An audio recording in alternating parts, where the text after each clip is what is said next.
Assalomu alaykum. Hurmatli pensionerlar, nafaqa oluvchilar va ota-onasining buvisi yoki bobosining pensiya hujjatlariga yordam berayotgan yaqinlar. Bugungi ma'lumot juda muhim.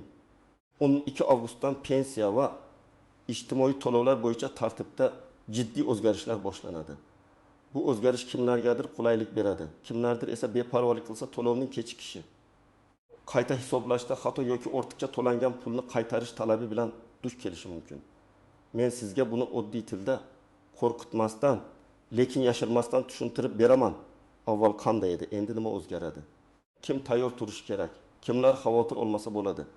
Qaysi hujjatlarni hozirdanoq tekshirish kerak? Videoni oxirigacha ko'ring, chunki eng ko'p uchraydigan xatolarni ham aytaman. Hozirning o'zida kanalga obuna bo'ling, like bosing. Chunki bunday tushuntirishlar aynan sizning pulingiz, pensiyangiz va huquqingiz bilan bog'liq. Avval pensiya masalalarida ko'p narsa qog'oz hujjatga, mahalladagi ma'lumotnomaga, arizaga va idoralar orasida odamning o'zi yugurishiga bog'liq edi. Masalan, fuqaro ish staji bo'yicha ma'lumot olib kelishi kerak. Ish haqi bo'yicha arxidan ma'lumotnoma topishi kerak. Bank kartasi o'zgargan bo'lsa, alohida xabar qilish kerak. Yashash joyi almashgan bo'lsa, yana murojaat qilish kerak edi.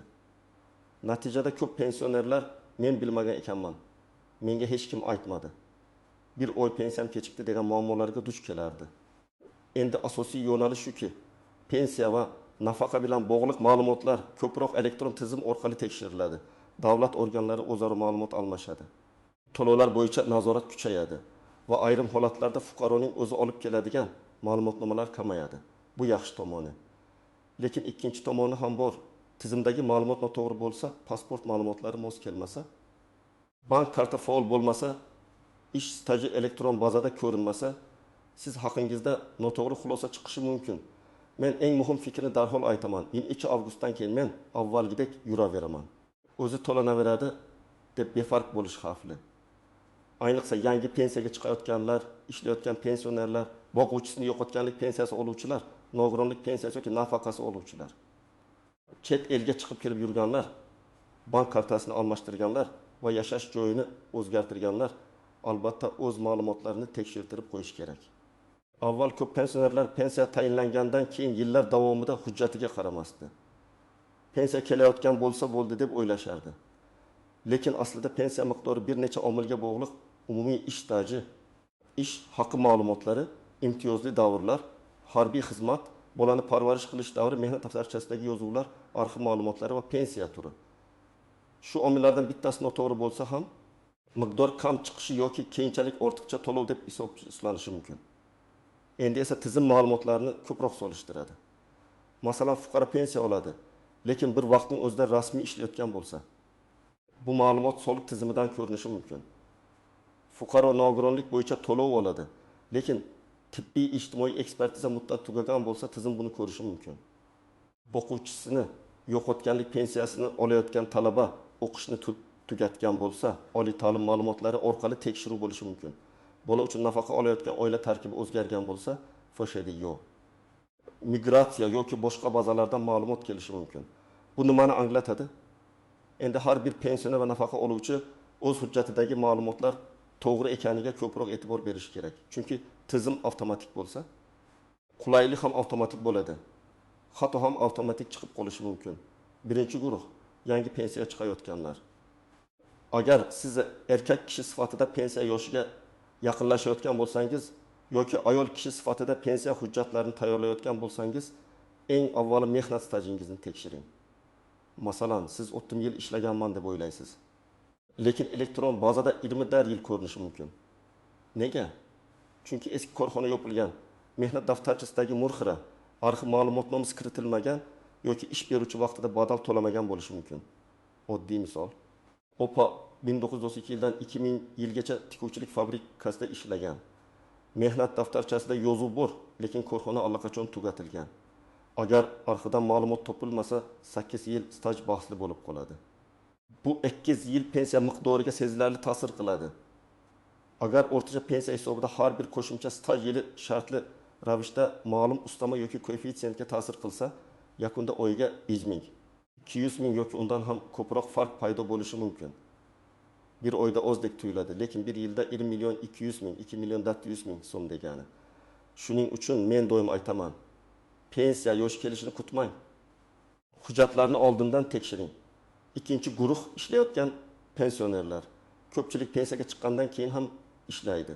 Qorovul bo'lib, o'qituvchi bo'lib, shifokor bo'lib, bozor yoki xususiy tashkilotda rasmiy shartnoma bilan. Bu qonuniy holat. Lekin ishlayotgan pensionerning ma'lumotlari to'g'ri aks etishi kerak. Agar ish beruvchi sizni rasmiylashtirgan bo'lsa, soliq va bandlik tizimida ko'rinasiz.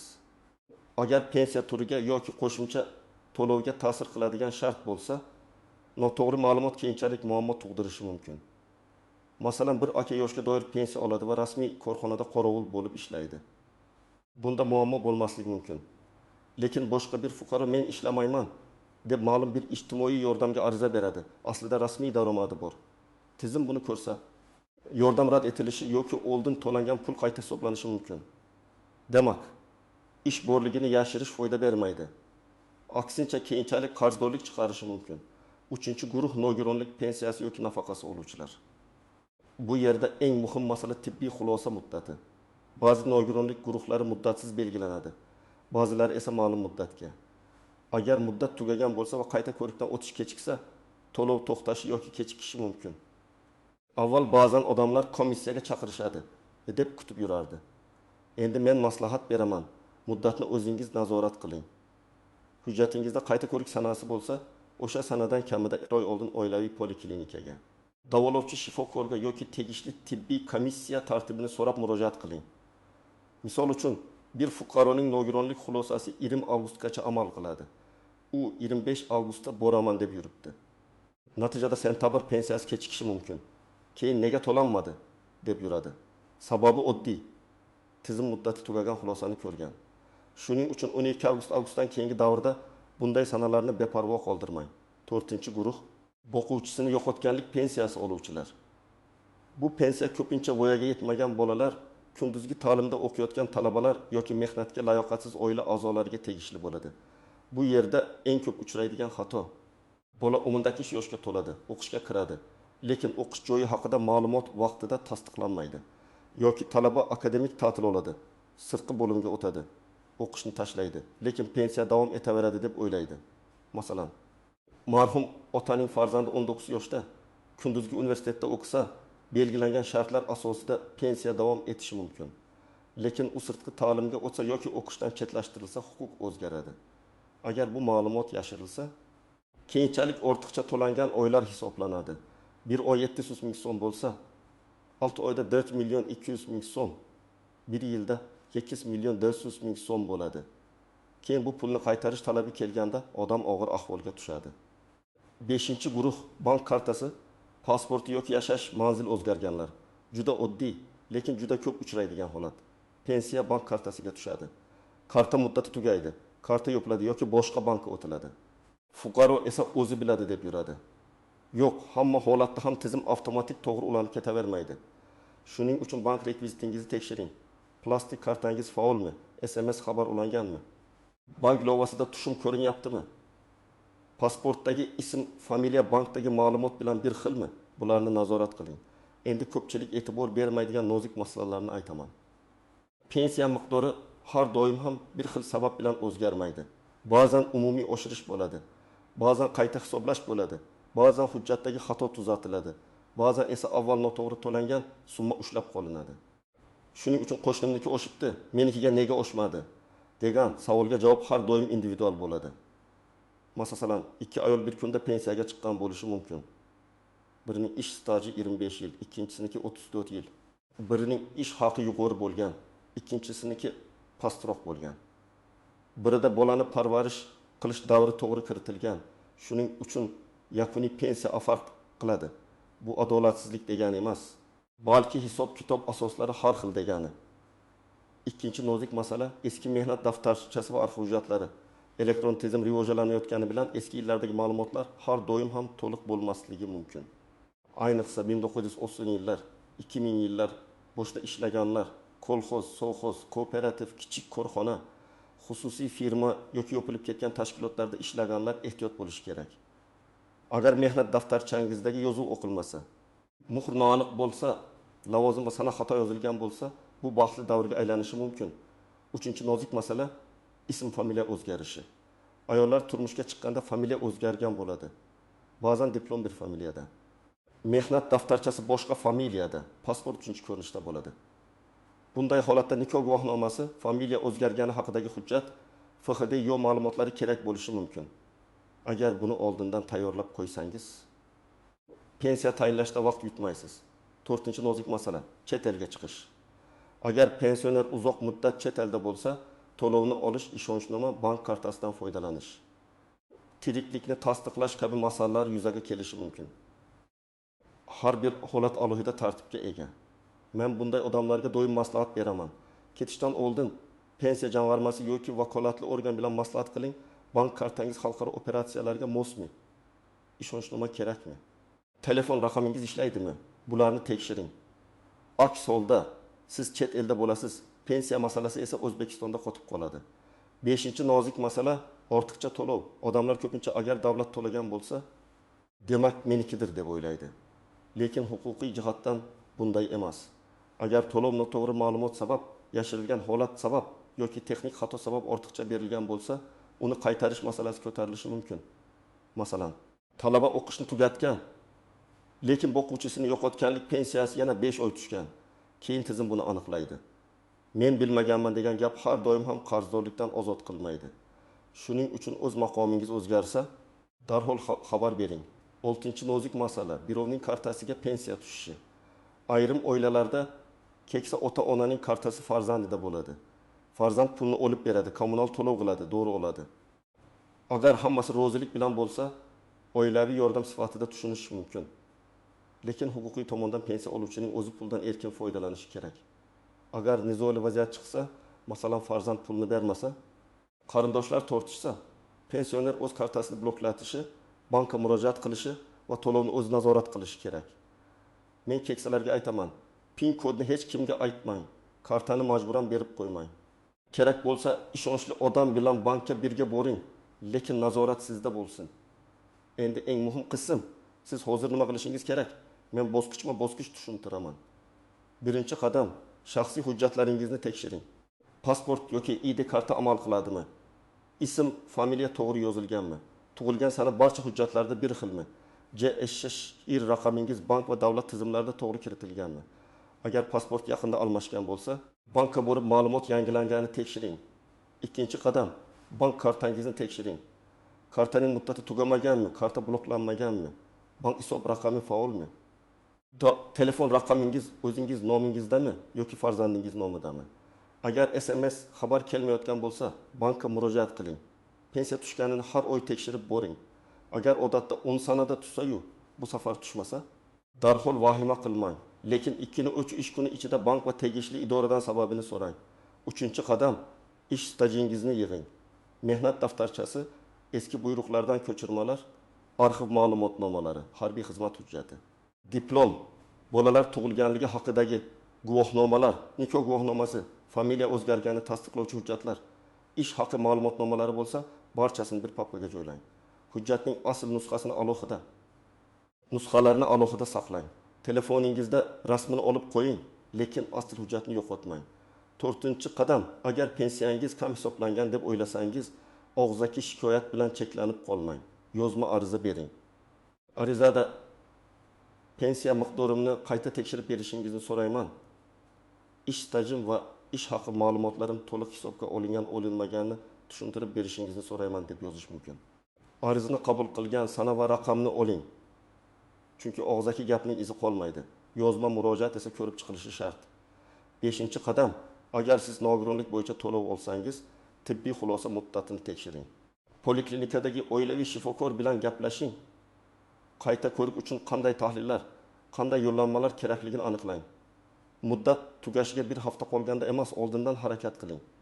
Chunki tahlil topshirish, navbat, hujjat tayyorlash vaqt oladi. 6-qadam, bo'g'uvchisini yo'qotganlik pensiyasi oluvchi oilalar bolalarning o'qish holatini nazorat qilsin. Agar farzand 12 yoshdan katta bo'lsa va kunduzgi ta'limda o'qisa, o'qish joyidan ma'lumot elektron tasdiqlanayotganini yoki kerak bo'lsa ma'lumotnoma olinishi lozimligini aniqlang. Agar o'qishdan chetlashtirilgan, akademik ta'til olgan yoki ta'lim shakli o'zgargan bo'lsa, buni yashirmang. vaqtida xabar berish keyingi katta qarzdorlikdan yaxshi. 7-qadam ortiqcha to'lov yoki ushlab qolish bo'yicha xat kelsa, darhol qo'l siltamang. Avval hisob kitobni so'rang. Qaysi oylar uchun qanday sabab bilan? Qaysi hujjat asosida qancha summa? Agar rozi bo'lmasangiz, yozma e'tiroz bering, hujjatlarni ilova qiling. Ba'zan tizim xato qiladi, ba'zan ma'lumot noto'g'ri ulanadi. Lekin buni isbotlash uchun sizda hujjat va yozma murojaat bo'lishi kerak. 8-qadam har qanday pensiyangizni oshirib beraman, hujjatingizni tezlashtiraman. Pul bersangiz, staj qo'shib beraman degan odamlardan ehtiyot bo'ling. Pensiya hisoblash qonuniy hujjatlar asosida bo'ladi. Hech kim sizga yo'q stajni qonuniy qilib bera olmaydi. Agar kimdir pul so'rasa, bu firibgarlik bo'lishi mumkin. Rasmiy idoraga boring. Yagona interaktiv davlat xizmatlari orqali mahalla inson ijtimoiy xizmatlar markazi yoki pensiya jamg'armasining hududiy bo'limi orqali ma'lumot oling.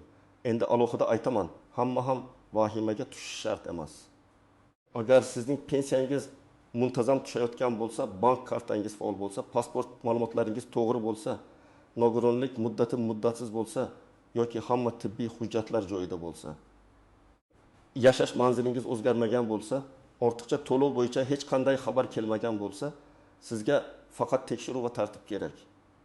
Ya'ni hujjatlarni bir ko'zdan kechirasiz, kerakli ma'lumotlarni yangilaysiz, xotirjam yurasiz.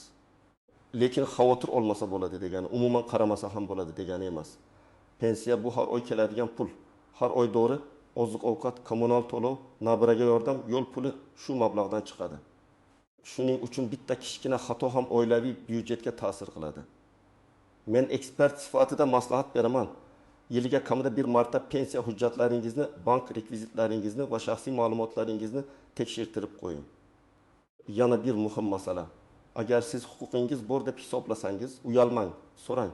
Ko'p keksalar idora eshigida yurmayman, bolalarimni bezovta qilmayman, baribir foydasi yo'q deb qo'l siltaydi.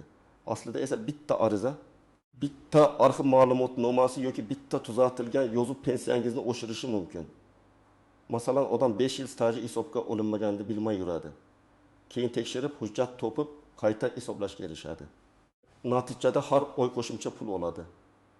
Bu nafaqat bugungi kun, balki keyingi yillar uchun ham foyda. Demak, 12 avgustdan pensiya va ijtimoiy to'lovlar bo'yicha tartibda asosiy e'tibor aniqlik elektron tekshiruv. Ma'lumotlarning mosligi va hujjatlarning to'g'riligiga qaratiladi. Bu islohotning yaxshi tomoni shuki, ortiqcha qog'ozbozlik kamayishi, ma'lumotlar tezroq tekshirilishi, haqiqiy huquqi bor odamga to'lov aniqroq yetib borishi mumkin. Lekin beparvolik qilgan odam uchun xavf ham bor. Karta ishlamasligi, staj ko'rinmasligi, tibbiy xulosa muddati tugashi, o'qish yoki ish holati noto'g'ri olib ketishi ortiqcha to'lov qarzdorlikka aylanishi mumkin. Mening sizga eng asosiy tavsiyam, bugun hujjatlaringizni tekshiring, bank kartangizni nazorat qiling, staj va tibbiy hujjatlarni tartibga keltiring, har qanday o'zgarishni vaqtida xabar qiling va og'zaki gap bilan emas, yozma murojaat bilan ish qiling. Agar sizda pensiya kechikishi, qayta hisoblash, staj, nogironlik, bo'g'ichisini yo'qotganlik pensiyasi yoki bank kartasi bo'yicha savol bo'lsa, izohlarda yozing. Men keyingi videolarda eng ko'p berilgan savollarga alohida javob beraman. Videoni foydali deb bilgan bo'lsangiz, like bosing, yaqinlaringizga yuboring va kanalga obuna bo'ling. Chunki pensiya masalasida vaqtida bilgan odam yutadi. Kech bilgan odam esa ortidan yugurib yuradi.